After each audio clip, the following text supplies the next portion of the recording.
अस्सलाम वालेकुम। My name is doctor Samia Jameel and this is our third lecture. और इसमें हम पल्मोनरी फिजियोलॉजी की बात करेंगे और ये भी यूएसएमडी स्टेप 1 2022 एडिशन के अकॉर्डिंगली है। सो हम स्टार्ट करते हैं पल्मोनरी फिजियोलॉजी। सबसे पहले हम बात करेंगे इसमें लंग वॉल्यूम्स की। अब लंग्स वॉल्यूम में बहुत इंपॉर्टेंट चीज क्या है, टाइडल वॉल्यूम की। जो टाइडल वॉल्यूम होता है ना, ये नॉर्मल क्वाइट ब्रीदिंग का जो वॉल्यूम एक्सचेंज होता है इसे कहते हैं।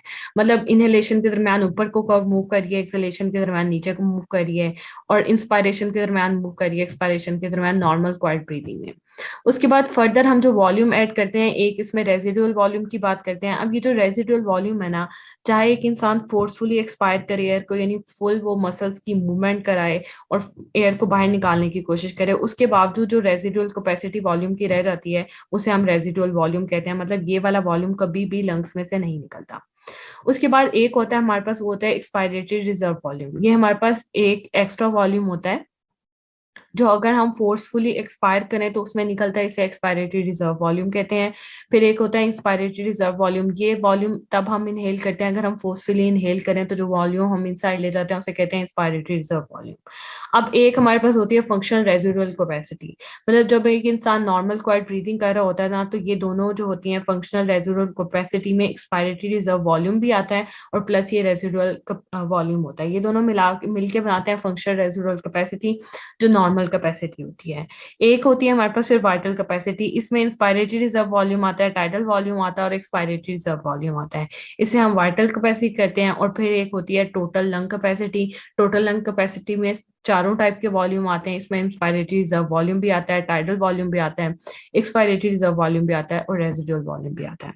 फर्दर हम जो इंपॉर्टेंट है उन्हें डिस्कस करते हैं। अब है हमारे पास टाइडल वॉल्यूम। ये जो होता है ना, ये होता है हमारे पास 500 ml। ये वो नॉर्मल वैल्यू है जो क्वाइट ब्रीदिंग में इन और out air with each quiet breath, मतलब हर क्वाइट ब्रीदिंग के साथ जो हम वॉल्यूम इनसाइड या आउटसाइड मूव करा रहे हैं, ये आता है हमारे पास टाइडल वॉल्यूम है।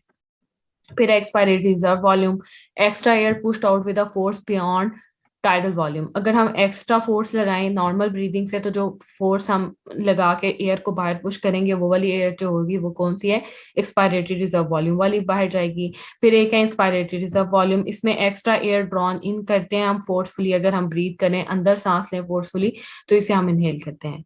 फिर एक आती है रेजिडुअल वॉल्यूम। रेजिडुअल वॉल्यूम वही है, air can't be blown out no matter how hard you try.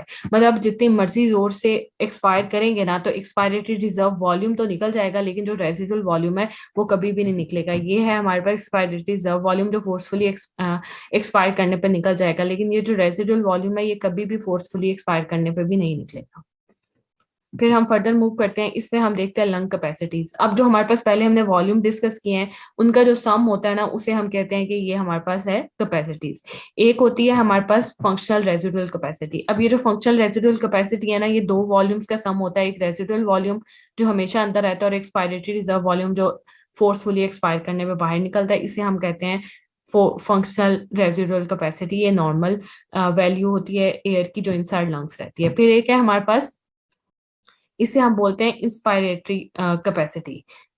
तो ये है हमारे पास, ये सम होता है हमारे पास इंस्पायरेटरी रिजर्व वॉल्यूम का और साथ में टाइडल वॉल्यूम का। ये हमारे पास इंस्पायरेटरी कैपेसिटी होती है। इसमें इंस्पायरेटरी रिजर्व वॉल्यूम आता है और साथ में टाइडल वॉल्यूम आता है, यानी टोटली जितना आप इंस्पायर कर सकते हो इंस्पायरेटरी कैपेसिटी में आ जाता है। फिर है हमारे पास वाइटल कैपेसिटी। इसमें मैंने पहले भी बात की, वाइटल कैपेसिटी में हमारे पास इंस्पायरेटरी रिजर्व वॉल्यूम आता है, टाइडल वॉल्यूम और एक्सपायरेटरी रिजर्व वॉल्यूम।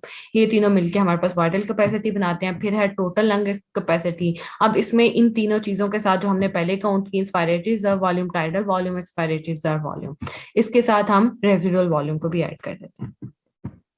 अब हम बात करते हैं लंग प्रेशर्स की। अब जो हमारे पास एटमॉस्फेरिक प्रेशर होता है ना, वही लंग का इनसाइड वाला एल्वियोलाई का प्रेशर होता है, वो होता है 76 mmHg। लेकिन हम इसे इजी अपने आप बनाने के लिए लंग्स में मोस्टली इस वैल्यू को जीरो के इक्वल कंसीडर करते हैं। मतलब जो इंटरनल प्रेशर ऑफ एल्वियोलाई होता है, जो इक्वल टू एटमॉस्फेरिक प्रेशर है, वो हमेशा हमने याद रखना है लंग्स के अकॉर्डिंगली 0 mmHg होगा। फिर एक होता है हमारे पास एल्वुलर प्रेशर। ये होता है जो एल्वुलाई के अंदर का प्रेशर होता है, इसे एल्वुलर कहते हैं। फिर होता है इंट्राप्लूरल प्रेशर, जो एल्वुलर और प्लूरा के दरमियान का प्रेशर होता है, इसे इंट्राप्लूरल प्रेशर कह देते हैं। फिर आता है हमारे पास ट्रांसपल्मोनरी प्रेशर। ये जो होता है ये alveolar pressure minus intrapleural pressure होता है, ट्रांसपल्मोनरी प्रेशर।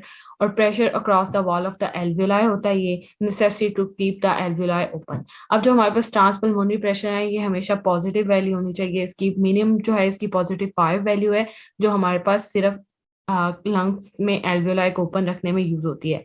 लेकिन अगर हमने इंस्पायर और एक्सपायर करना है तो आगे हम फर्दर डिटेल में डिस्कस करेंगे कि कैसे चेंजेस आती हैं ट्रांसपल्मोनरी वॉल्यूम में। फिर ये नेक्स्ट है हमारे पास प्रेशर एंड एयर फ्लो। इसमें हमारे पास क्या है, ये हमारे पास दिखा रहा है वो एल्वियोलाई है और ये हमारे पास इंट्राप्लूरल प्रेशर है। इसमें आगे फर्दर हम देखेंगे कि चेंजेस होती हैं और वो एयर को इनसाइड मूव कराती हैं और आउटसाइड मूव कराती हैं।